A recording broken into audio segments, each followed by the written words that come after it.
सभी का नमस्कार। आज इस वीडियो में आप लोग क्लास 9th का सब्जेक्ट गणित और चैप्टर स्टार्ट है संख्यांकी का केंद्रीय प्रवृत्ति की माप है chapter measure of the central of the tendency का एक्सरसाइज आपका 14.4 का क्वेश्चन नंबर पहला है। क्वेश्चन नंबर पहला जो करा है कि एक टीम में फुटबॉल के 10 मैचों में निम्नलिखित गोल किए गए हैं जिनकी संख्या निम्नलिखित है। मैच खेले गए थे। पहले मैच में 2, दूसरे में 3, तीसरे में 4, पांचवें में 5, छठे में 0 गोल किए गए, सातवें में 1, आठवें में 3 किए गए, नौवें में 3 ऐसे करके 10 इस तरह से दिया गया है। इसमें करना क्या आपको, इसका सबसे पहले माध्य ज्ञात करना है और दूसरा माध्यक ज्ञात करना है और तीसरा बहुलक। 3 स्टेप इसमें ज्ञात करना है। तो माध्यक के लिए हम जानते हैं, तो माध्य के लिए फार्मूला आप लोग जानते हैं। माध्य बराबर क्या होता है 1/n summation i = 1 to n xi, है ना। यहाँ पर इसके नंबर्स क्या हो गए, यानी इसको x बार लिखते हैं। x बार = क्या हो जाएगा, नंबर आप कितने हैं इसमें 10, तो 10 यहाँ पर बटा 10 कर दे रहे हैं। ठीक, सभी का सम कर दे रहा हूँ। 2 धन का 3 धन का 4 धन का 5 0 1 3 + 3 4 का प्लस का 3। ठीक, ये सब तो ऐड कर दो। ऐड करने पर आए क्या 2 3 5 5 4 9 9 4 9 4 हो जाएगा आपका 14 14 15 15 3 18 18 3 आ जाएगा 21 21 4 कितना हो जाएगा 25 25 3 28। ये 28 बट्टा क्या आ जाएगा 10।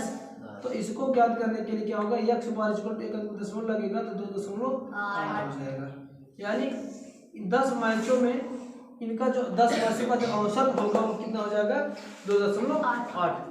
दूसरा पूछा क्या है, पहले बहुलक निकाल लेते हैं। क्या बहुलक, बहुलक क्या होगा, बहुलक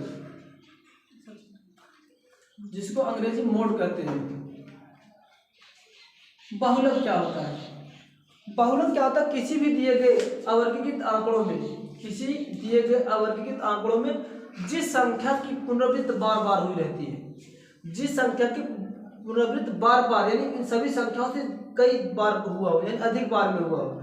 जैसे यहाँ पर 2 की पुनरावृत्ति 1 बार हुई है, 3 की पुनरावृत्ति देखोगे 1 2 3 4 बार हुई है, फिर देखोगे 4 की पुनरावृत्ति केवल 2 बार हुई है, तो 5 की पुनरावृत्ति 1 बार, 0 की भी 1 बार हुई है और 1 की भी 1 ही बार हुई है।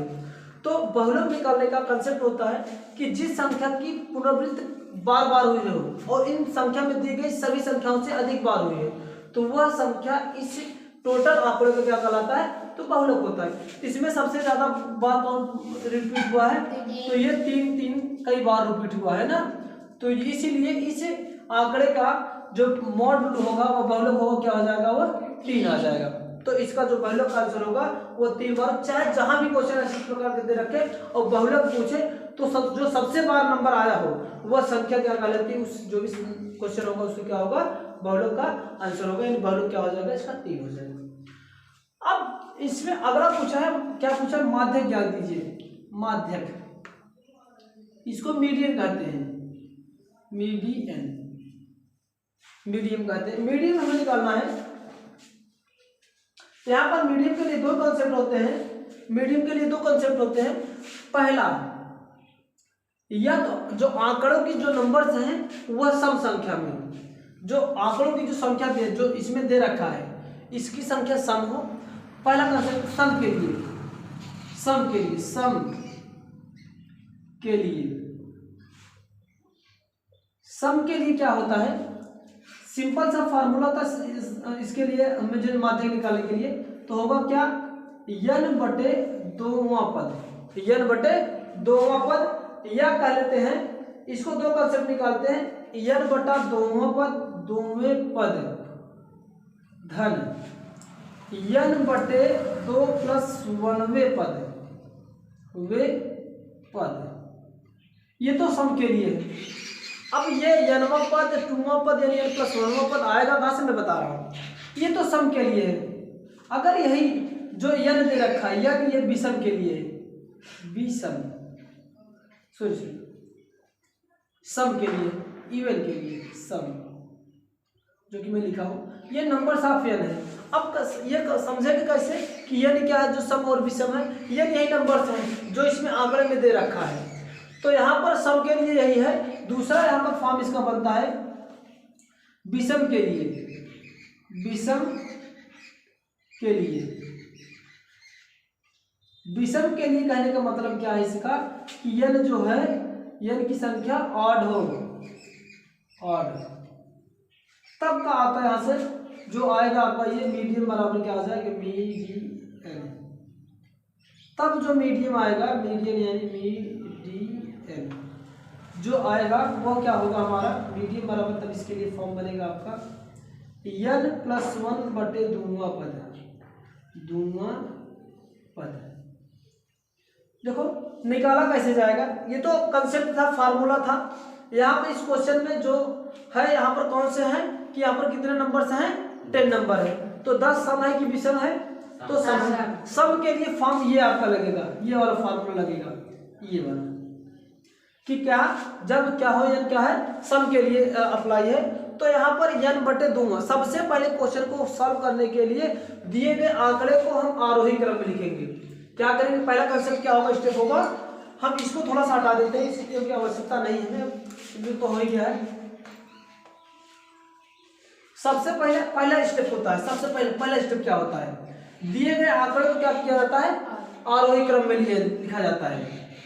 दिए गए आंकड़े को आरोही क्रम में लिखो, पहला कंसेप्ट। ठीक, इतना काम सबको करना है। अगर आपको बहुलक यानी माध्यक ज्ञात करना है तो सबसे पहले अब इसको हम आंकड़े को आरोही क्रम में लिख देते हैं। आरोही क्रम में लिखेंगे तो सबसे छोटा नंबर क्या है, 0, फिर 1 है, फिर क्या है, 2 है, फिर 3 4 बार है, फिर इसके बाद 4, फिर इसके बाद 5। ठीक, 2 4 भी है, अच्छा 2 4 भी है, चलो 2 4 भी लिख देते हैं, है ना। तो सबसे पहले हम क्या करते हैं, अब इसको फार्मूला दूसरा, ये अब यहाँ पर फार्मूला अप्लाई करेंगे, कौन सा है, पहला। तो हम निकालेंगे मीडियम के लिए क्या होता है, मीडियन, मीडियम मतलब माध्यक। माध्यक निकालने के लिए क्या होता है, n बटे 2। तो n बटे 2 मतलब n मतलब होता है पदों की संख्या। n क्या होती है, मैं यहाँ पर लिख दे रहा हूँ, n जो होता है पदों की संख्या है। n बराबर क्या आता है, पदों की संख्या। तो कुल मिलाकर कितने पद यहाँ पर दिए हैं, कुल कितने टर्म हैं, 10 है। तो फार्मूला अप्लाई करो, 10 बटे 2, 10 बटे 2वें पद, 2वां पद, ऐसे भी करना पद, प्लस धन, फिर n कितना है, 10, 10 बटे 2 धन 1वां पद, वां पद। ठीक, इतना तो हो ही जाएगा, बस कैंसिल आउट कर दो, 2 5 10 यानी 5वां पद हो जाएगा, 5वां पद, धन यहाँ पर कौन सा हो जाएगा, 5 प्लस का 1वां पद, यही ना होगा, वां पद। फिर क्या होगा, थोड़ा सा और एक स्टेप कर लो, 5वां पद, धन, ये कौन सा हो जाएगा, 5 1 6वां पद, 6वां पद। बस कुछ भी नहीं करना। अब यहाँ से काउंट करते जाओ, 5वें टर्म कौन सा होगा, 5वें नंबर कौन सा पद है, 1 2 3 4 5, 5वें नंबर कौन सा टर्म है, 3। फिर 6वें नंबर बोल लो, 1 2 3 4 5 6, तो कौन सा है, 3, दोनों को ऐड कर लो, 3 3 का 6, तो आ जाएगा इसका मीडियन कितना आ जाएगा, मीडियन कितना आ जाएगा। मैं जहां तक समझ रहा हूँ बातें समझ में आ रही हैं, बस ये कंसेप्ट लगाना है। अगर यहाँ पर कोई भी ऑड नंबर में आता, ऑड नंबर का कहने का मतलब आता है आपका, चाहे 3 आता, चाहे 5 आता, चाहे 7 आता, चाहे 9 आता, चाहे 11 आता, चाहे 13 आता, चाहे 15 आता, जो भी विषम नंबर से के हैं, तो उसके लिए फार्मूला आप ये अप्लाई करते हैं, सिंगल पे फार्मूला अप्लाई हो जाता है, n+1 बटे 2 पद, भाग देगा तो एक जो भी संख्या है उसमें 1 जोड़ के 2 का भाग कर दो, इसको आरोही क्रम लिख के टर्म को काउंट करो, जो होगा वो आपका आंसर आ जाएगा। ठीक है ना, इस तरह से ये क्वेश्चन किए जाएंगे, चाहे बहुलक हो, चाहे मीडियन निकालना हो, चाहे आपका क्या हो, माध्य निकालना हो। हाँ देखिए, थोड़ा फार्मूले में यहाँ पर कुछ छूट गए थे, तो ये n बटे 2 में पद प्लस n बटे 2 प्लस 1 में पद बटा 2 होगा, टोटल का बटा 2, यहाँ पर बटा का 2 का भाग देंगे, तो यहाँ सारे के सारे टर्म 2 से भाग देंगे, तो जोड़ने पर ये 6/2 आता है। यहाँ पर कैंसिल आउट करोगे 2 1 2 3 6, यहाँ पर 3 आ जाएगा, यानी कहने का मतलब मीडियम भी 3 आएगा, माध्यम जो इसका था 2.8 आएगा, और जो बहुलक था वो भी 3 आएगा। तो इस तरह से क्वेश्चन को सॉल्व करना है।